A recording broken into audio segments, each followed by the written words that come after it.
Par exemple, là, puisque vous parliez des PEL, alors là, je le dis à tous nos lecteurs, ne vous laissez pas faire. Vous avez un vieux plan d'épargne logement, assurance vie, etc., avec des taux d'intérêt à 3, 4, 5%, oui, etc. intéressant. Alors là, bien sûr, attends, ça fait quand même 15 ans de taux négatifs. Oui. De taux zéro, je veux dire. Oui. De taux zéro. Donc évidemment, ils sont gagnants. Et là, regardez bien, la Banque Postale et le Crédit Agricole avaient déjà commencé à stopper les contrats, sans même le dire aux clients, les raisons. Comptant sur le fait que sur 1 million, seuls 10 éventuellement ou 100 porteront l'affaire devant la justice.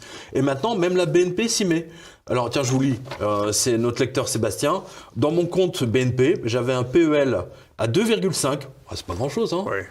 Enfin, Depuis 2012, donc techniquement valable jusqu'en 2027, la BNP a tout simplement décidé de clôturer mon compte, et cela malgré 20 ans de clientèle sans histoire.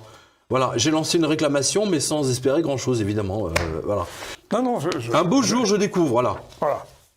Être titulaire d'un compte épargne crédité du montant de mon PEL. Oui, ils l'ont transféré sur le compte. Hors intérêt. Ah oui. Et ils ont braqué ses intérêts quand même. Ils l'ont transféré sur le...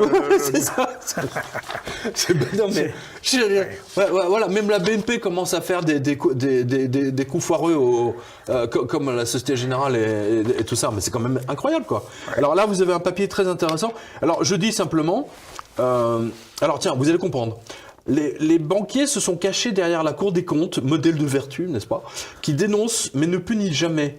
Les vieux plans d'épargne logement sont dans le viseur.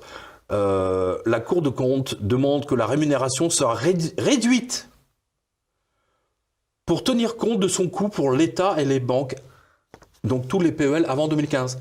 L'argent placé sur un PEL rapportait plus de 2%. Son rendement était même monté à 3,27 de 2000 à 2003 et dépassait les 4% en 1994. Des rémunérations dont profitent encore certains épargnants. Plutôt que de les laisser... non, il faut les braquer. Même Pablo Escobar était plus honnête. Non, mais c'est vrai. Je veux dire, les mecs, ils signent un contrat et puis ensuite, tiens, disniquer ton contrat, clac, on le déchire en deux. Eh ben, oui. Non, mais vous vous rendez compte ? Ils prennent non seulement un malin plaisir à voler les Français, mais en plus, ils les humilient. Voilà ce que font les banques. Parce que c'est humiliant. Voilà, et si vous leur faites un procès, elles vous ferment votre compte. Et après, vous vous retrouvez à la Banque Postale. Oui, mais c'est humiliant. C'est d'ailleurs ce que ressentent une bonne partie de nos compatriotes. Cette humiliation permanente des élites et de l'État.